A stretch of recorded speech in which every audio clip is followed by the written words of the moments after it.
guys, good morning. This is Engineer Kulot of Grand Flex Construction and welcome back to our channel. So for today's video guys, andito na naman kami sa Tagaytay, Midlands and may ipapakita na naman kami sa inyong isang project namin dito. And ito ay si Daniela Model.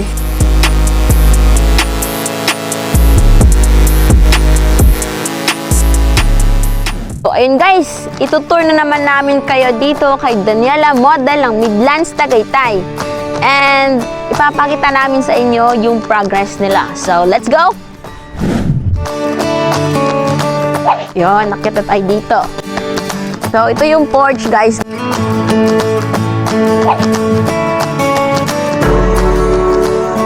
Okay, so pasok tayo dito sa main entry. Ito yung living area nila dito. Tapos dyan, i-installan pa siya ng glass window soon. Dito din banda. Ayan.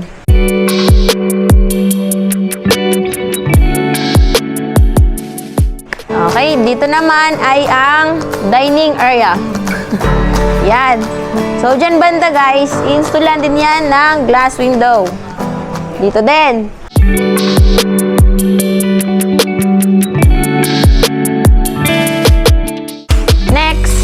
Dito naman tayo sa kitchen area. Kita nyo guys, may mga abang na siya ng electrical pipes. Ito din dito, may mga utility box na.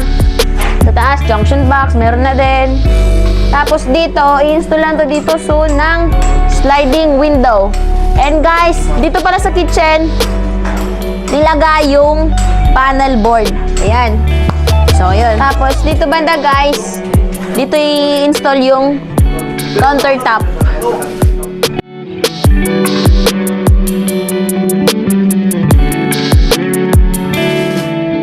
So next, dito naman tayo sa storage room. Ito yung storage room nila guys.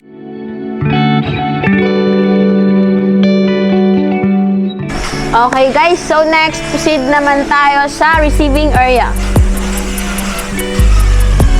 Ito, dito yung receiving area guys.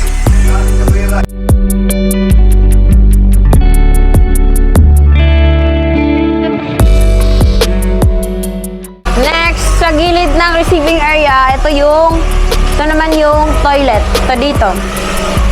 May mga abang na siya ng mga sanitary pipes, cold water line, electrical.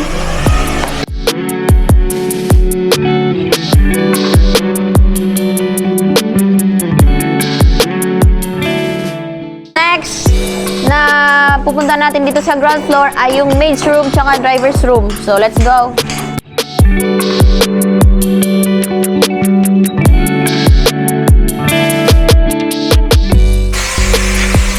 So, ayan yung maid's room guys. Yan naman yung driver's room.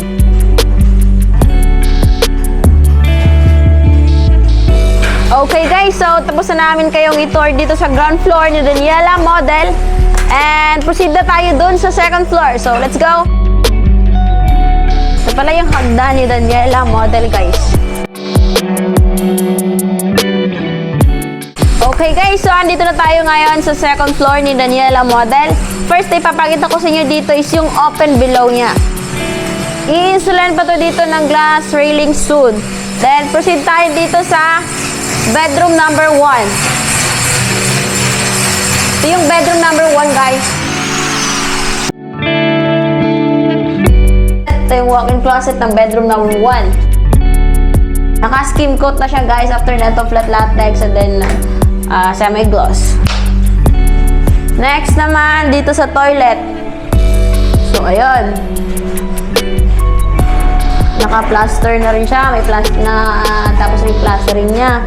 Next dito is mag-skim coating na tayo. Then flat latex, then semi-gloss.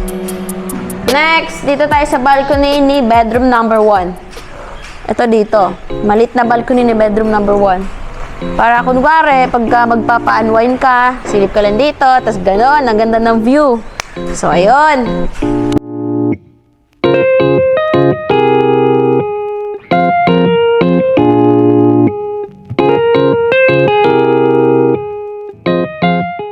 next, doon naman tayo sa bedroom number 2.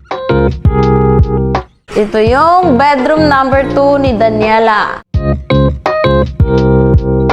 Same sa bedroom number 1, may balcony rin siya. Ito dito. Installan ko dito soon ng glass railings. Dito, glass door, sliding door. And here is the walk-in closet. May walk-in closet din si bedroom number 2. And toilet. Ito yung toilet. May mga abang na siya ng mga sanitary pipes, cold water lines, and electrical. So, ayun.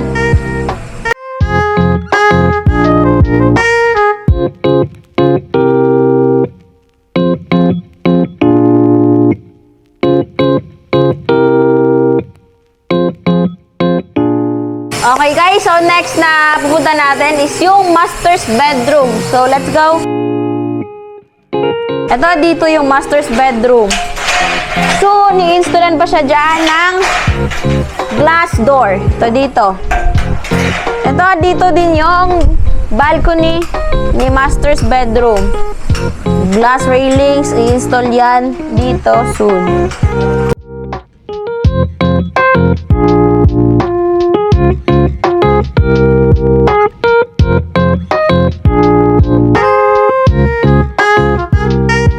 Next naman is yung walk-in closet ni master's bedroom. Ito guys, ito yung walk-in closet ni master's bedroom. Sa gilid niya, ito yung toilet.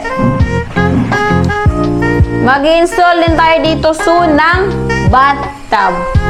Mga abang na rin siya ng mga sanitary pipes, cold water lines, electrical pipes, and so on. So, ayun.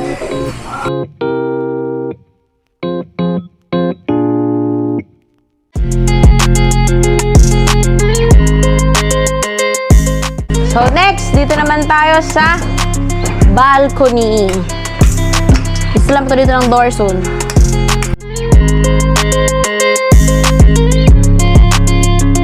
So ayun guys, tapos na namin kayong i-tour dito sa second floor ni Daniela Model.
Okay guys, so ang last na ipapakita ko sa inyo dito sa Daniela Model ng Midlands Tagaytay ay yung swimming pool. So let's go!